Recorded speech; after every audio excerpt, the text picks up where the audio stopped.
Welcome to Guitar Goomba episode 13 of our build number 1 series.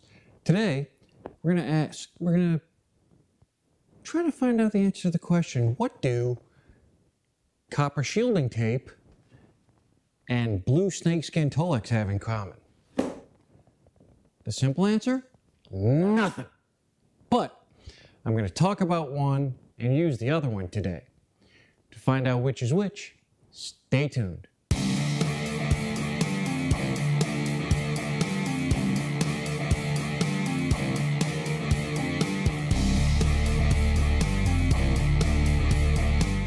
Alright guys, before we continue on with our giveaway guitar build today, I want to cover a few things, little housekeeping as it were.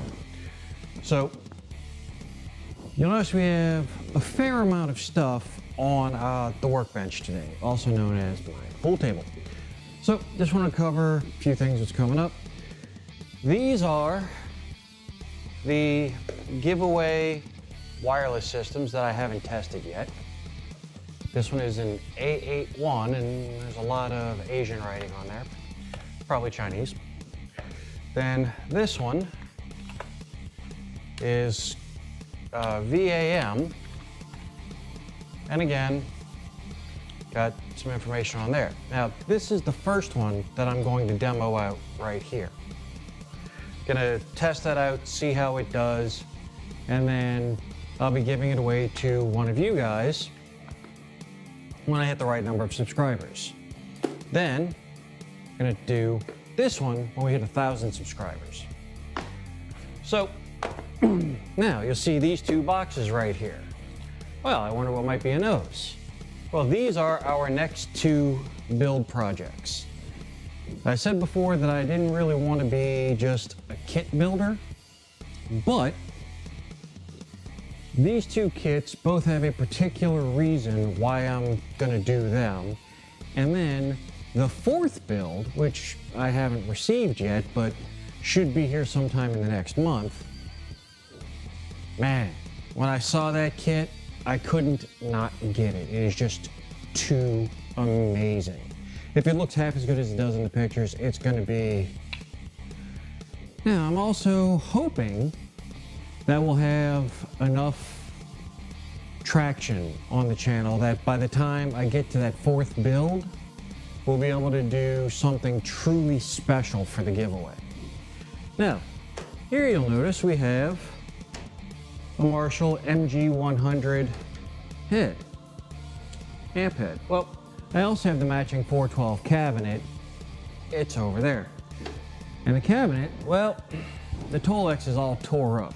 I bought that crazy cheap from a pawn shop because it worked fine when they took it in, but they had it in the back room for quite a while, and yeah, I'm guessing the electronics got a little corroded because when I looked at it in the pawn shop, it didn't work so well. All scratchy and crackly and not worth a damn.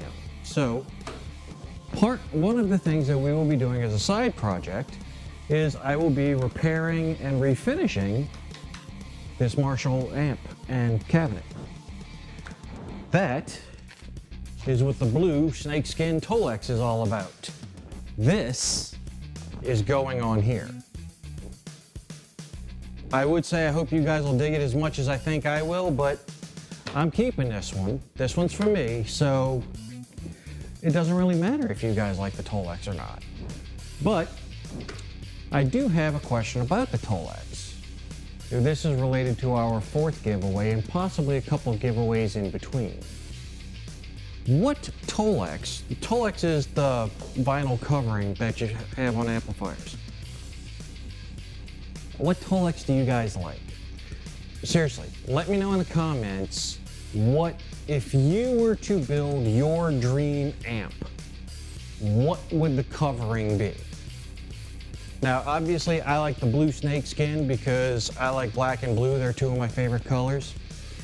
And now, I like snakes. So, blue snakeskin Tolex, for me, that works.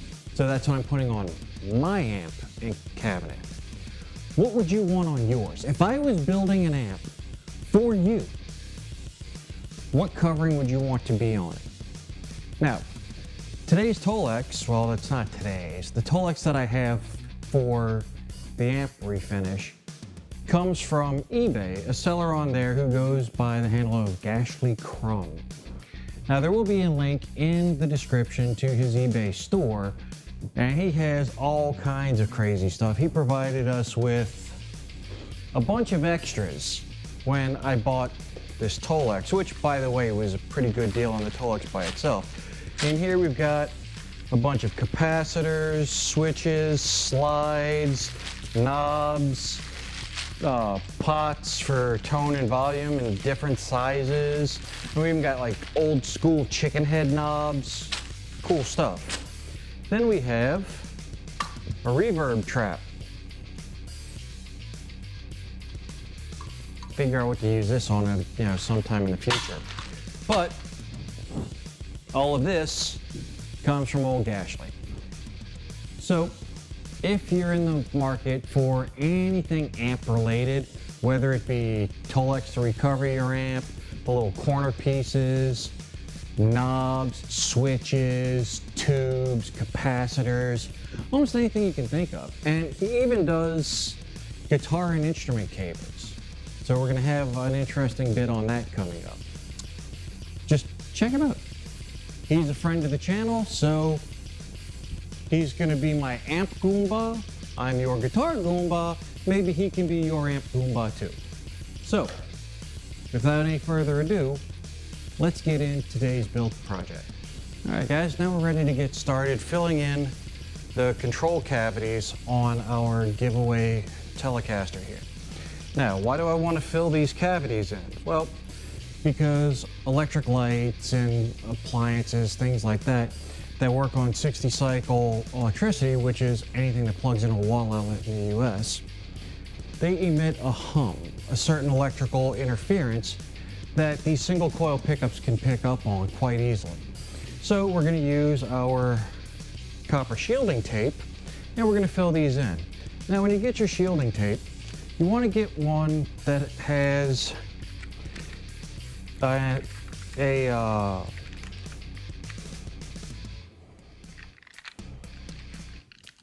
want to get conductive adhesive. That's what it is. That way, when you fill this in, when you fill in your cavities, and you're going to end up laying pieces over each other. When you do that, that way the pieces become like a Faraday cage because they conductively stick to each other. So, what we want to do is overlap these pieces. Now, when you get into your cavities, if your tape is, larger than your cavity, what you want to do is stick it in there and bend over the edge, and that'll tell you how much you want to cut off, how wide you want to cut your strip. So what I'm gonna do is just cut this along here, trying to keep a straight edge. Do that. Then when we lay that in, it comes right up to the top and it's perfect. Now because we also had a little extra on the bottom, we have some overlap to play with, and because we have conductive adhesive, it makes it much easier. Now, when you're doing this kind of work, it's real easy to mess up, but don't let that deter you because this copper shielding tape is not terribly expensive and it is pretty easy to work with. Also, pretty easy to remove if you need to. Now, also consider that on these pickups, the pick guard is going to cover our neck pickup and the bridge is going to cover the bridge pickup hole. So we shouldn't really have an issue with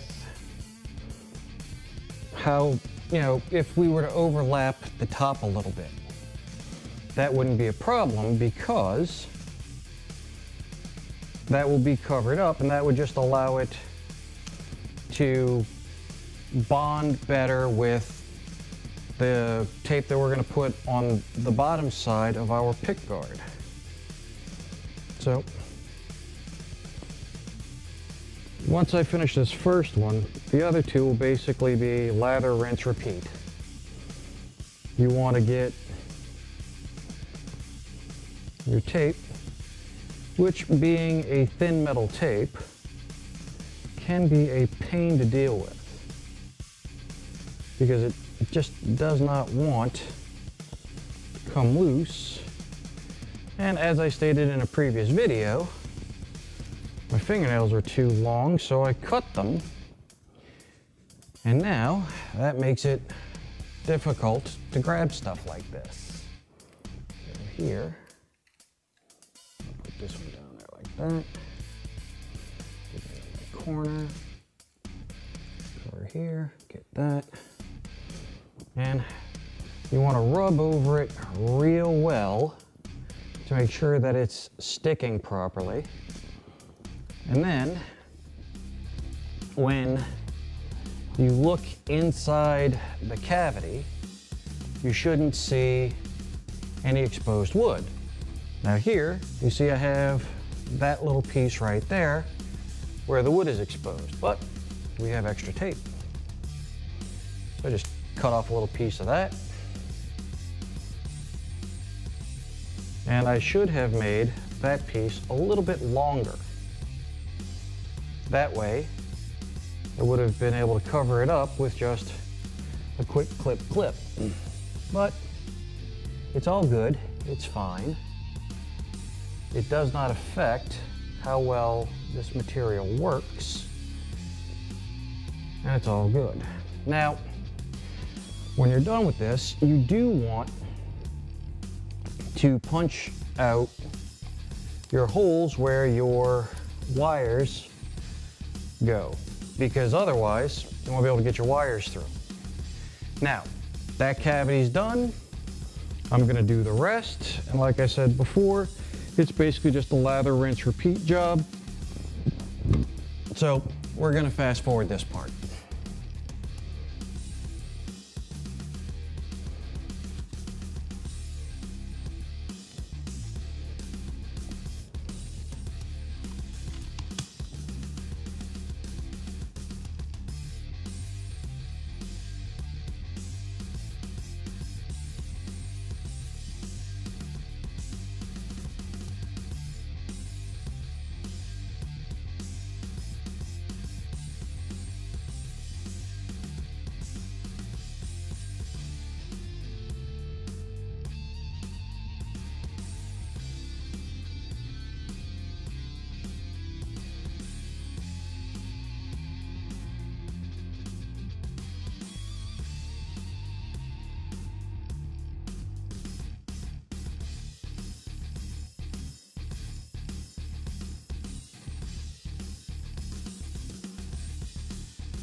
All right, now that we've finished filling all of our control cavities, next up is lining the back of the scratch plate.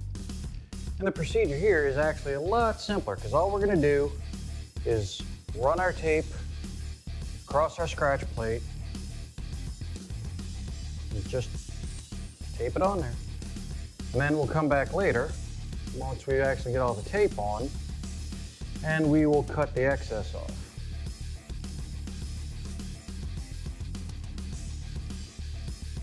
Again, pretty much the hardest part of this job is getting the copper tape to come loose. Now, in order to make a neater or make it a little easier on yourself, what you can do is just get the backing started, line it up,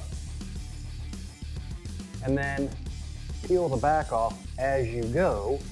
That way it doesn't end up curling up on you and being a royal pain in the butt. Because believe me, it will be a royal pain in the butt. Now, in reality, you only have to cover this part right here, because that's the part that's going to be over the pickup cavity. But, you know, as I've said before, anything worth doing is worth overdoing, so you really might as well just go ahead and do the whole thing. At least, that's my opinion. But what do I know? I'm just the one building the guitar. And since I'm the one building the guitar, my opinion is the one we're going to go with. We're going to cover the whole thing. So, cue the time lapse.